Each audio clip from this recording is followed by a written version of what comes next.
सभी छोटे बड़े श्रोताओं को सुनीता भटनागर का प्यार भरा नमस्कार।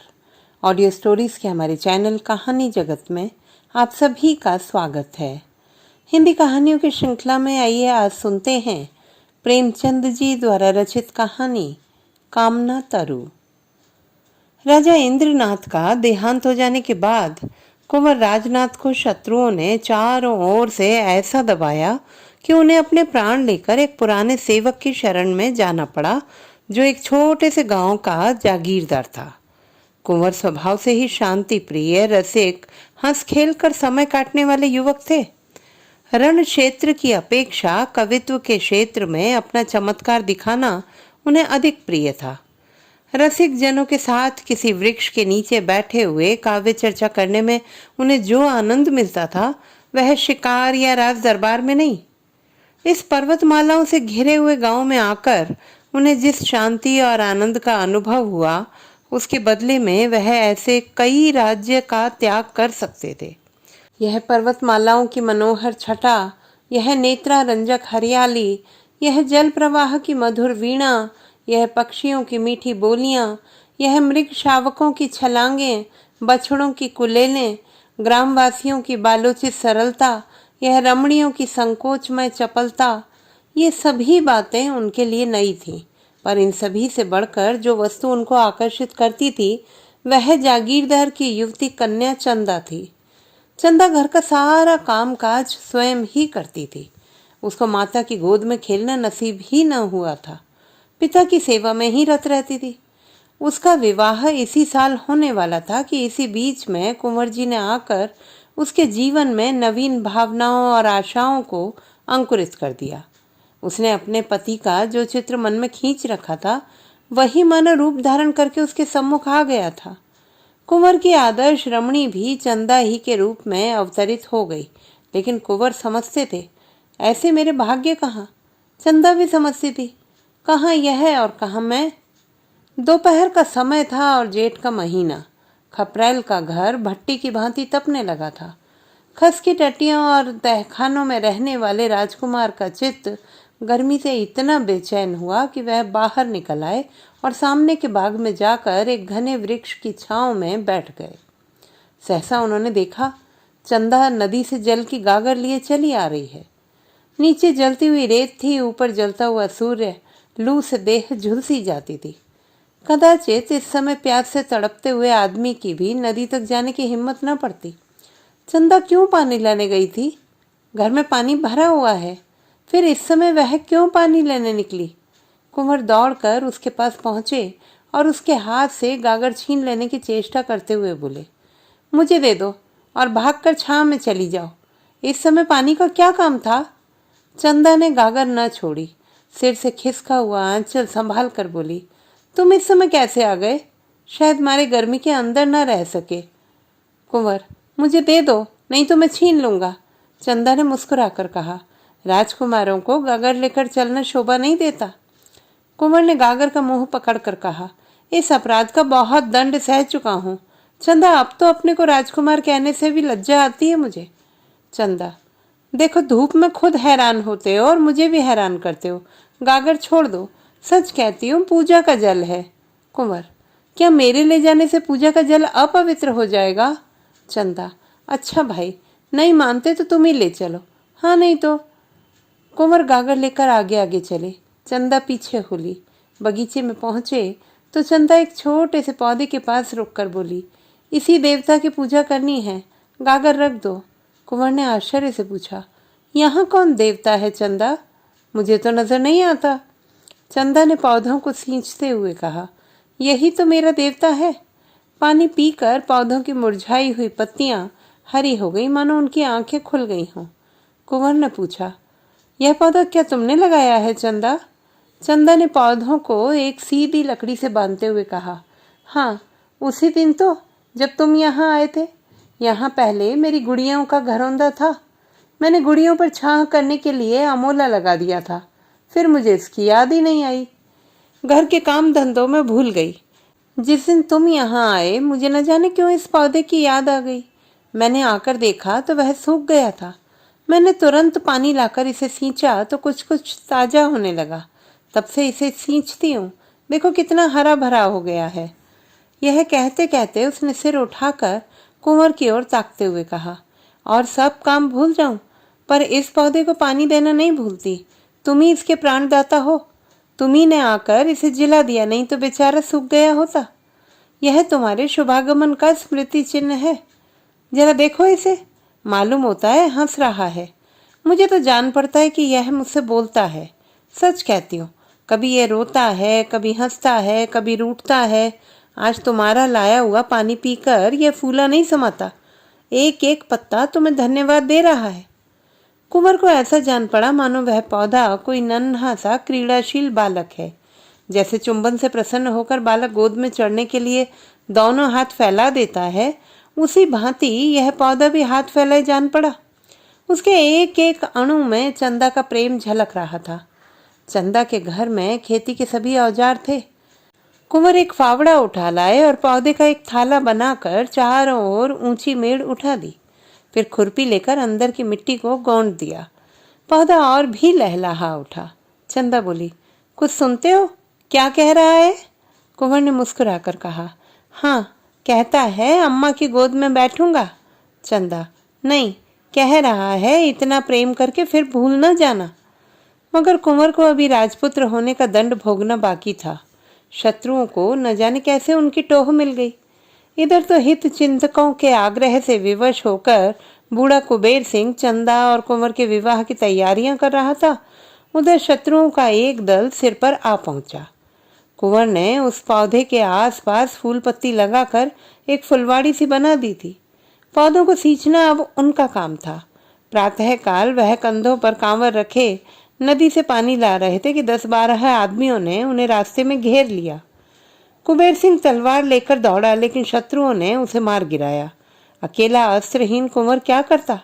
कंधों पर कांवर रखे हुए बोला, अब क्यों मेरे पीछे पड़े हो भाई? मैंने तो सब कुछ छोड़ दिया। सरदार बोला, हमें आपको पकड़ ले जाने का हुक्म है। तुम्हारा स्वामी मुझे इस दशा में भी देख नहीं सकता। खैर, अगर धर्म समझो तो कुबेर सिंह की तलवार मुझे दे दो, अपनी स्वाधीनता के लिए लड़कर प्राण दे दूं। उसका उत्तर यही मिला कि सिपाहियों ने कुंवर को पकड़कर मुश्कें कस दी और उन्हें एक घोड़े पर बिठाकर घोड़े को भगा दिया। कांवर वहीं पड़ी रह गई। उसी समय चंदा घर से निकली। देखा कांवर पड़ी हुई है और कुंवर को लोग घोड़े पर बैठाए चले जा रहे हैं। चोट खाए हुए पक्षी की भांति वह कई कदम दौड़ी, फिर गिर पड़ी। उसकी आंखों में अंधेरा छा गया। सहसा उसकी दृष्टि पिता की लाश पर पड़ी। वह घबराकर उठी और लाश के पास जा पहुंची। कुबेर अभी मरा न था, प्राण आंखों में अटके हुए थे। चंदा को देखते ही क्षीण स्वर में बोला, बेटी कुंवर। इसके आगे कुछ कह न सका, प्राण निकल गए। पर इस शब्द कुंवर ने उसका आशय प्रकट कर दिया। 20 वर्ष बीत गए, कुंवर कैद से छूट न सके। यह एक पहाड़ी किला था, जहां तक निगाह जाती पहाड़ियां ही नजर आती। किले में उन्हें कोई कष्ट न था। नौकर चाकर, भोजन, वस्त्र, सैर, शिकार, किसी बात की कमी न थी। पर उस वियोगाग्नि को कौन शांत करता जो प्रतिदिन कुंवर के हृदय में जला करती थी। जीवन में अब उनके लिए कोई आशा न थी, कोई प्रकाश न था। अगर कोई इच्छा थी तो यही कि एक बार उस प्रेम तीर्थ की यात्रा कर लें, जहां उन्हें वह सब कुछ मिला जो मनुष्य को मिल सकता है। हाँ, उनके मन में एकमात्र यही अभिलाषा थी कि उन पवित्र स्मृतियों से रंजित भूमि के दर्शन करके जीवन का उसी नदी के तट पर अंत कर दें। वही नदी का किनारा, वही वृक्ष का कुंज, वही चंदा का छोटा सा सुंदर घर उसकी आंखों में फिरा करता। और वह पौधा जिसे उन दोनों ने मिलकर सींचा था, उसमें तो मानो उसके प्राण ही बसते थे। क्या वह दिन भी आएगा जब वह उस पौधे को हरी हरी पत्तियों से लदा हुआ देखेगा? कौन जाने वह अब है भी या सूख गया। कौन अब उसको सींचता होगा? चंदा इतने दिनों अविवाहित थोड़ी ही बैठी होगी। ऐसा संभव भी तो नहीं। उसे अब मेरी सुध भी ना होगी। हाँ, शायद कभी अपने घर की याद खींच लाती हो तो पौधे को देखकर उसे मेरी याद आ जाती हो। मुझ जैसे अभागे के लिए इससे अधिक वह और कर भी क्या सकती है। उस भूमि को एक बार देखने के लिए वह अपना जीवन दे सकता था, पर यह अभिलाषा न पूरी होती थी। आह, एक युग बीत गया। शोक और नैराश्य ने उठती हुई जवानी को कुचल दिया। न आंखों में ज्योति रही, न पैरों में शक्ति। जीवन क्या था? एक दुखदाई स्वप्न था। उस सघन अंधकार में उसे कुछ न सूझता था। बस जीवन का आधार एक अभिलाषा थी, एक सुखद स्वप्न जो जीवन में न जाने कब उसने देखा था। एक बार फिर वही स्वप्न देखना चाहता था। फिर उसकी अभिलाषाओं का अंत हो जाएगा, उसे कोई इच्छा न रहेगी। सारा अनंत भविष्य, सारी अनंत चिंताएं इसी एक स्वप्न में लीन हो जाना चाहती थी। उसके रक्षकों को अब उसकी ओर से कोई शंका न थी। उन्हें उस पर दया आती थी। रात को पहरे पर केवल कोई एक आदमी ही रह जाता था और बाकी लोग मीठी नींद सोते थे। कुंवर भागकर जा सकता है, इसकी कोई संभावना, कोई शंका न थी। यहाँ तक कि एक दिन यह सिपाही भी निशंक होकर बंदूक लिए लेटा रहा। निद्रा किसी हिंसक पशु की भांति ताक लगाए बैठी थी। लेटते ही टूट पड़ी। कुंवर ने सिपाही की नाक की आवाज सुनी। उनका हृदय बड़े वेग से उछलने लगा। यह अवसर आज कितने दिनों के बाद मिला था।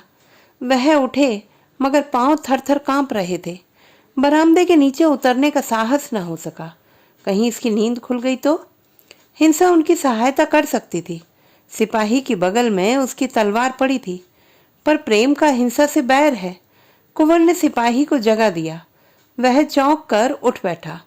रहा सहा संशय भी उस दिन उसके दिल से निकल गया। दूसरी बार जो सोया तो खर्राटे लेने लगा। प्रातःकाल जब उसकी निद्रा टूटी तो उसने लपक कर कुंवर के कमरे में झांका। कुंवर का पता न था। कुंवर इस समय हवा के घोड़े पर सवार कल्पना की द्रुत गति से भागा जा रहा था, उस स्थान को जहां उसने सुख स्वप्न देखा था।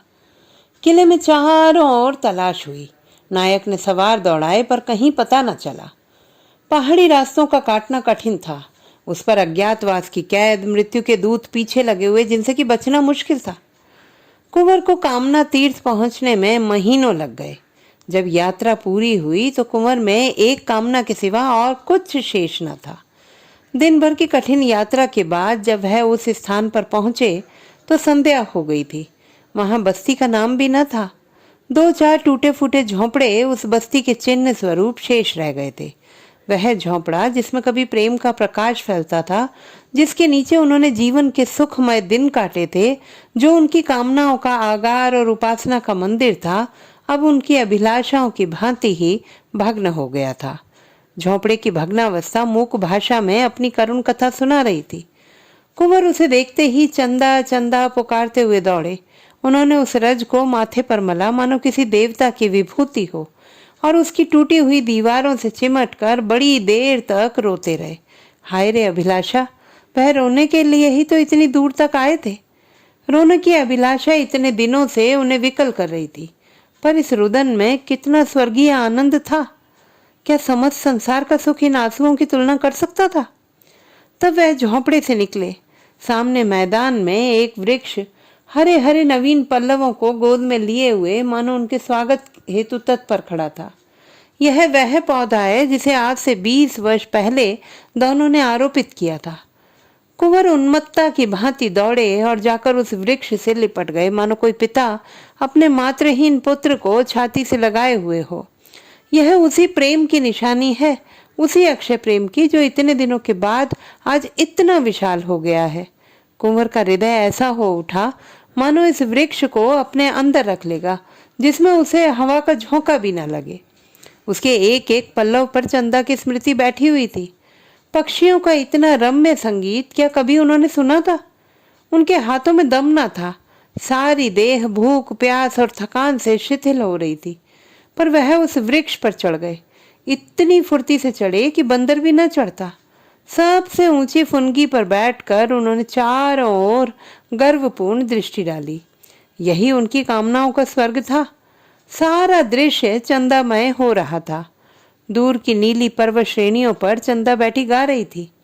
आकाश में तैरने वाली लालिमामयी नौकाओं पर चंदा ही उड़ी जाती थी। सूर्य की श्वेत पीठ प्रकाश की रेखाओं पर चंदा ही बैठी हंस रही थी।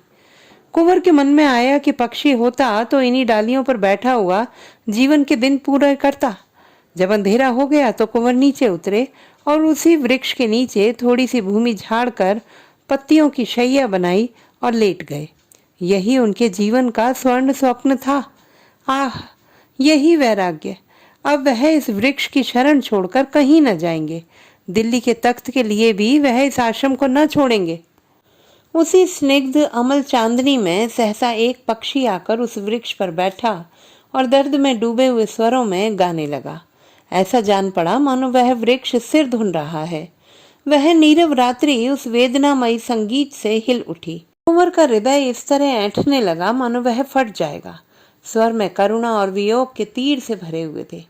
आह पक्षी, तेरा भी जोड़ा अवश्य बिछुड़ गया है, नहीं तो तेरे राग में इतनी व्यथा, इतना विषाद, इतना रुदन कहाँ से आता। कुंवर के हृदय के टुकड़े हुए जाते थे। एक एक स्वर तीर की भांति दिल को छेदे डालता था। वह बैठे न रह सके, उठकर आत्म विस्मृति की दशा में दौड़े हुए झोंपड़े में गए। वहां से फिर वृक्ष के नीचे आए। उस पक्षी को कैसे पाएं?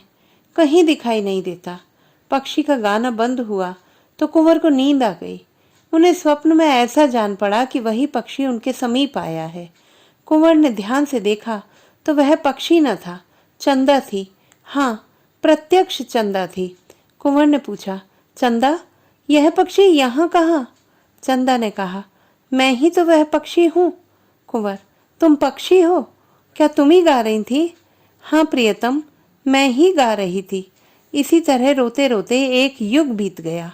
कुंवर, तुम्हारा घोंसला कहाँ है? उसी झोंपड़े में जहाँ तुम्हारी खाट थी। उसी खाट के बांध से मैंने अपना घोंसला बनाया है। कुंवर, और तुम्हारा जोड़ा कहाँ है? चंदा, मैं अकेली हूँ। चंदा को अपने प्रियतम के स्मरण करने में, उसके लिए रोने में जो सुख है वह जोड़े में नहीं। मैं इसी तरह अकेली रहूंगी और अकेली मरूंगी। कुंवर, मैं क्या पक्षी नहीं हो सकता? चंदा चली गई।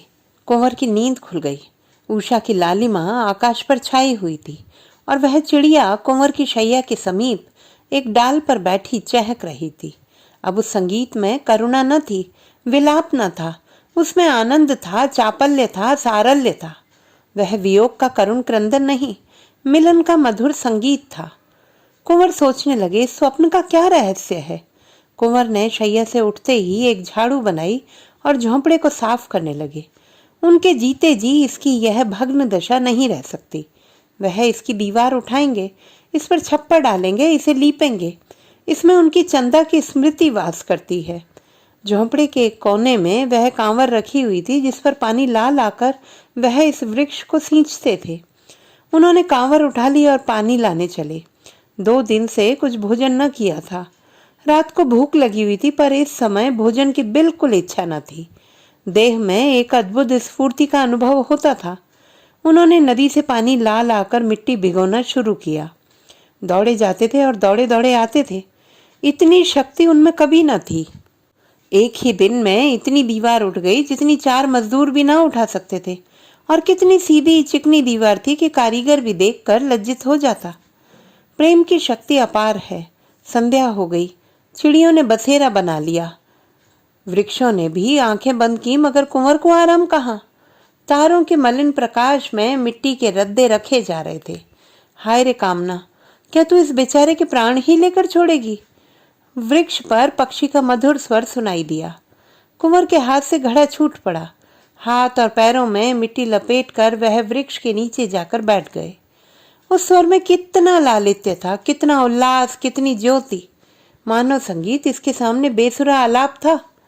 उसमें यह जागृति, यह अमृत, यह जीवन कहाँ? संगीत के आनंद में विस्मृति है, पर वह विस्मृति कितनी स्मृतिमय होती है। अतीत को जीवन और प्रकाश से रंजित करके प्रत्यक्ष कर देने की शक्ति संगीत के सिवा और कहाँ है? कुंवर के हृदय नेत्रों के सामने वह दृश्य खड़ा हुआ जब चंदा इसी पौधे को नदी से जल ला लाकर सींचती थी। हाय, क्या वे दिन फिर से आ सकते हैं?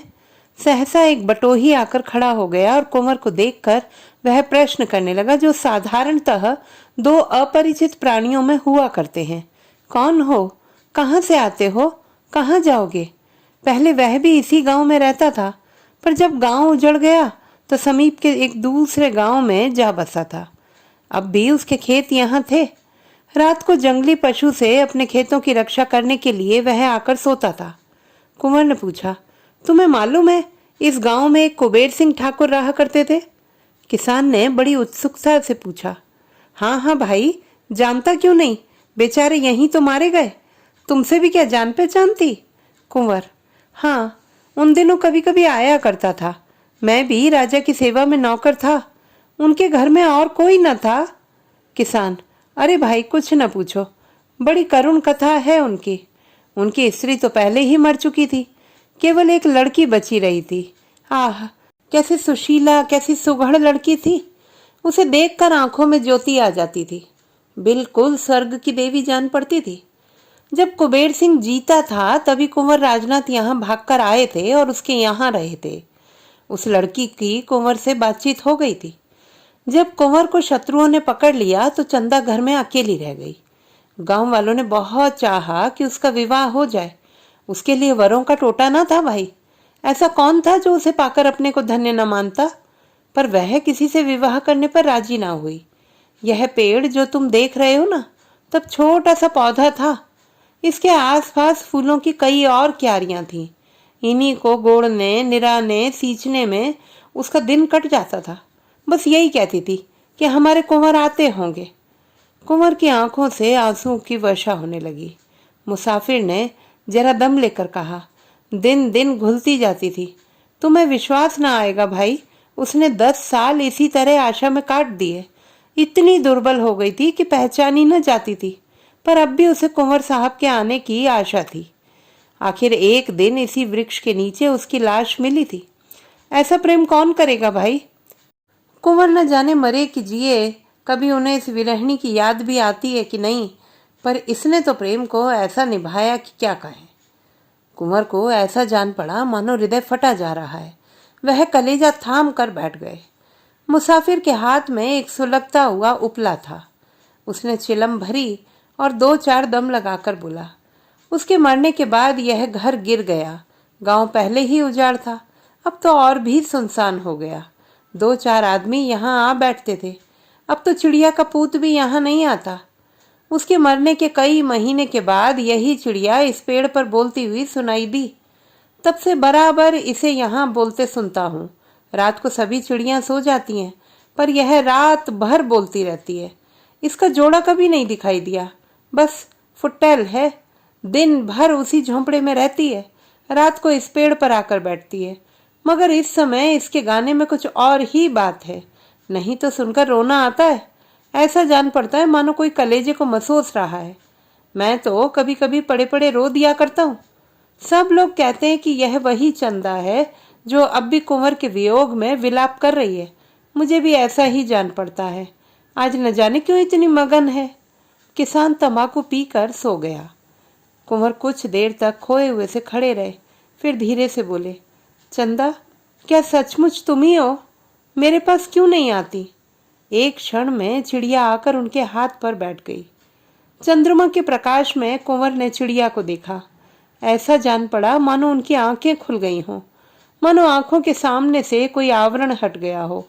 पक्षी के रूप में भी चंदा की मुखाकृति अंकित थी। दूसरे दिन किसान सोकर उठा तो कुंवर की लाश पड़ी हुई थी। कुंवर अब नहीं है, किंतु उनके झोंपड़े की दीवारें बन गई हैं। ऊपर फूस का नया छप्पर पड़ गया है और झोंपड़े के द्वार पर फूलों की कई क्यारियां लगी हैं। गांव के किसान इससे अधिक और क्या कर सकते थे? उस झोंपड़े में अब पक्षियों के एक जोड़े ने अपना घोंसला बनाया है। दोनों साथ साथ दाने चारे की खोज में आते हैं, साथ साथ आते हैं। रात को दोनों उसी वृक्ष की डाल पर बैठे दिखाई देते हैं। उनका सुरम्य संगीत रात की नीरवता में दूर तक सुनाई देता है। वन के जीव जंतु वह स्वर्गीय गान सुनकर मुग्ध हो जाते हैं। यह पक्षियों का जोड़ा कुंवर और चंदा का जोड़ा है, इसमें किसी को संदेह नहीं है। एक बार एक व्याघ्र ने इन पक्षियों को फंसाना चाहा, पर गांव वालों ने उसे मार कर भगा दिया। तो दोस्तों, ये थी हमारी आज की कहानी। आपको कैसी लगी कमेंट बॉक्स में लिखना ना भूलें।